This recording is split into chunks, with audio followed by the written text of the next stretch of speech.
I was in a routine exam with my gynecologist in May of 2010, and he found a lump and sent me right over to get it tested. Thought it was a little suspicious, and it turns out that it was cancer.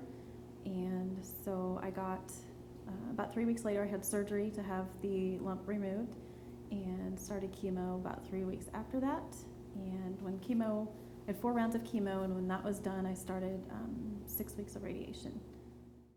While I was going through chemo, I met with a good friend, Jeff Bridges, my physical therapist, and his main encouragement for me was just to keep moving, to keep active.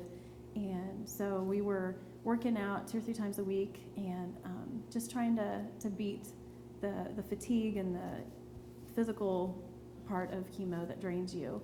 And about halfway through chemo, his suggestion was to do a triathlon.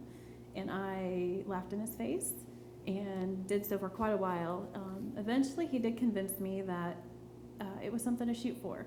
So I thought, well, I can always train for it, and if it doesn't happen, it doesn't happen.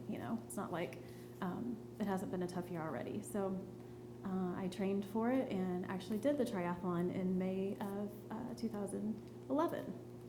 And it's a very awesome, very emotional thing for me to go through, but it was, for me, it was a way that I beat cancer. It was my big ending to a really crappy year.